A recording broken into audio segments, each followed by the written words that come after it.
भारत रूस के बीच द्विपक्षीय व्यापार दोगुना होकर 50 अरब डॉलर हो गए। भारत रूस व्यापार दोनों देशों के नेताओं द्वारा निर्धारित लक्ष्य से आगे निकल गया है। इंडिया और रशिया की अगर बात करें, सालाना जो ट्रेड है वो 50 बिलियन डॉलर तक जा पहुंची है और खबर के मुताबिक आने वाले टाइम में यानी 2030 तक वो इससे डबल भी हो सकती है। जिस डगर पे इंडिया इस वक्त चल रहा है, the next century is India century.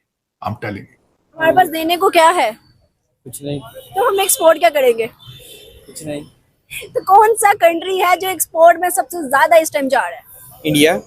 जो मोदी साहब जिस तरीके से वो चला रहे हैं सारा कुछ, और जिस तरीके से उनको रिजल्ट ओरिएंटेड टीम है उनकी सारी, अमेजिंग अमेजिंग। तो अगर ये इनको 10-20 साल और मिले इस तरह मोदी साहब को, इस टीम को, तो मेरे ख्याल में they will be so strong, so big, they will cross all the economies.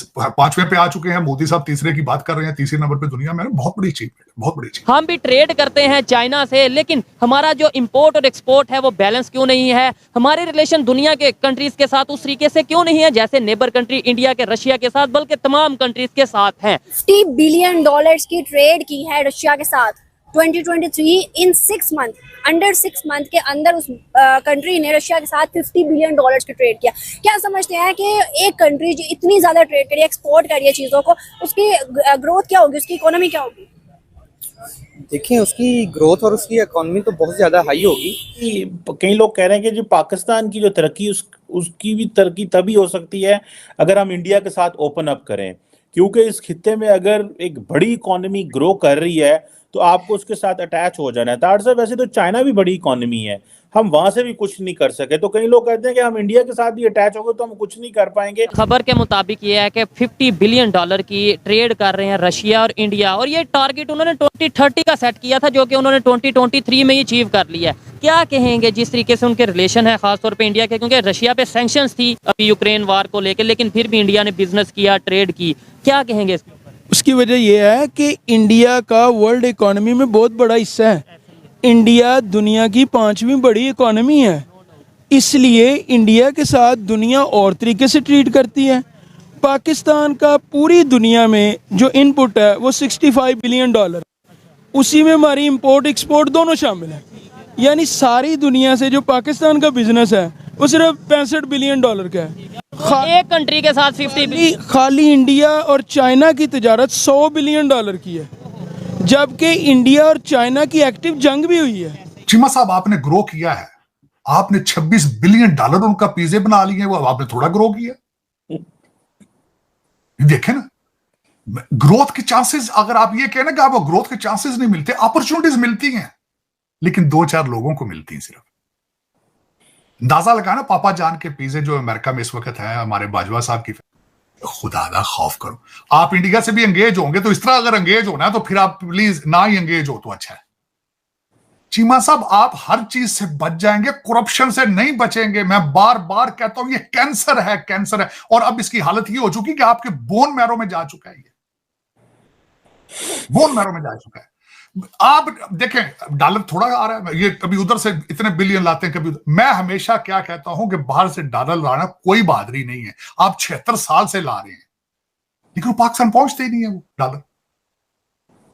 आप मेरा कौन सी चीज आपने छोड़ी है? कोविड का जो बिल था, कोविड का जो फंड था, उसमें भी आप खा गए। जलजले के पैसे आप खा गए, सैलाब के पैसे आप खा जाते हैं। IMF का आज तक किसी ने बताया कि चीमा साहब IMF के पैसे जाते कहां हैं? हर वकील जो टूटी फूटी पिटीशन रोज लगा देता है। कभी किसी वकील ने ये पिटीशन लगाई सुप्रीम कोर्ट में कि I want to ask the government where the dollars are going? किसी वकील ने आज तक सुप्रीम कोर्ट में ये पिटीशन लगाई है? जुर्रत की है? ये क्यों नहीं की? वजह क्या है? लेकिन चीमा साहब, मैं ये बताना चाहूंगा आपको, खासकर आपके पास तरक्की के बहुत ज्यादा चांसेस हैं। चाइना के साथ अटैच होते तो फिर भी, अगर आप अटैच होते तो एंगेज करते मुल्की मुफाद के लिए, तो आपने बहुत तरक्की करनी थी। लेकिन आप मुल्की मुफाद के लिए नहीं अटैच हुए उनसे भी। अब अगर इंडिया से भी आप अटैच होते हैं लेकिन मुल्की मुफाद के लिए नहीं होते, तो क्या फायदा उसका? चीमा साहब, सिर्फ 4-5 बंदों ने की लॉटरी निकालने के लिए आपने एंगेज होना, तो प्लीज ना तकलीफ करें। ये ऐसे ही ठीक है जिस तरह आप चल रहे हैं, कभी उधर से मांग लिए, कभी उधर से मांग लिए, और मांग के भी क्या, पाकिस्तान तो नहीं जा रहे ना, वो तो इधर ही डॉलर रुक जाते हैं। देखे ना, इसमें फायदा किसका है? फायदा तो अमेरिकन का है। डॉलर मुल्क से बाहर जाते ही नहीं है, गुर्दे आपके लिखवा लेते हैं कौम के वो। तो भाई इंडिया को दुनिया बहुत अच्छे तरीके से ट्रीट करती है, और इंडिया में सबसे बड़ी बात, इंडिया में एक अवामी हुकूमत बैठी है जो सारे फैसले अपनी अवाम के फ़ायदे में करती है, और वो दुनिया का प्रेशर लेने के लिए तैयार है, क्योंकि दुनिया इंडिया को नाराज़ करने का रिस्क नहीं ले सकती।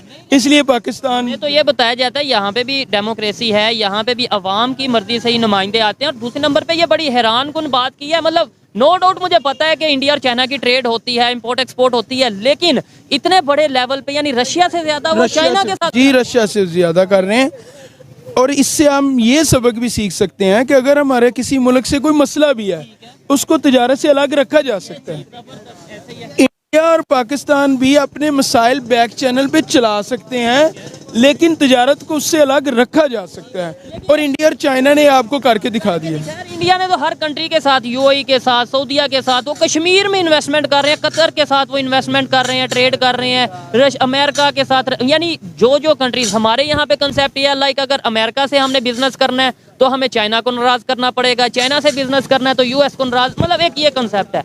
उनके उधर ये है कि भाई जिससे दिल करो बिजनेस करो, पैसे दो, चीज लो या चीज दो, और इस तरीके से वो। जैसे मैं आपको पहले बताया है कि इंडिया का दुनिया में से है, दुनिया का कोई बड़ा फैसला इंडिया की शमूलियत के बगैर नहीं होता। पाकिस्तान ना 3 में है ना 13 में है, इस पाकिस्तान की तो कोई गिनती नहीं, और उसकी वजह भी तिजारत है, क्योंकि पाकिस्तान सारी दुनिया से $65 बिलियन की तिजारत करता है। अच्छा, अब कुछ लोगों का कंसेप्ट पाकिस्तान में ये है कि भाई इंडिया की मार्केट बड़ी है, आबादी ज़्यादा है, इसलिए सारी दुनिया उनके साथ ट्रेड कर रही है। मुझे कहीं ना कहीं ये चीज़ समझ में नहीं आती, क्योंकि बहुत से ऐसे कंट्रीज़ हैं जिनकी इकॉनमी हमारे से ज़्यादा है, जिनकी ट्रेड हमारे से ज़्यादा है, लेकिन आबादी हमसे बहुत कम है। आप इसके ऊपर क्या कहना चाहेंगे? सिर्फ आबादी के सर पे इंडिया के रिलेशन? देखें, जो आबादी है ना, वो आपकी लायबिलिटी भी बन सकती है और एसेट भी बन सकता है। आप देखें सारी दुनिया में सारी दुनिया वाले पहले चाइना में इन्वेस्टमेंट कर रहे थे, अब इंडिया में कर रहे थे। पाकिस्तान में क्यों नहीं कर रहे? पाकिस्तान में इसलिए नहीं कर रहे कि पाकिस्तान में स्किल्ड लेबर नहीं है। हमने अपने लोगों को आईफोन बनाना सिखाया ही नहीं है, हमने अपने लोगों को ऑटोमोबाइल बनानी सिखाई ही नहीं है, तो वो यहाँ आके क्या करेंगे? और फिर सिक्योरिटी भी नहीं है। देखें, सिक्योरिटी पे लोग कंप्रोमाइज कर लेते हैं, लेकिन स्किल पे नहीं करते। आपको आता ही नहीं है, आप आईफोन बना ही नहीं सकते। इंडिया चाइना ने पहले अपने लोगों की वोकेशनल ट्रेनिंग पे इन्वेस्टमेंट की है, एक स्किल्ड लेबर खड़ी की है, तो सारी दुनिया की इन्वेस्टमेंट गई है। यही काम इंडिया ने किया है, तो सारी दुनिया की इन्वेस्टमेंट इंडिया में चले गई है। आज भी इस खित्ते में अगर दुनिया को कोई एक्सपर्टीज चाहिए होती है, तो वो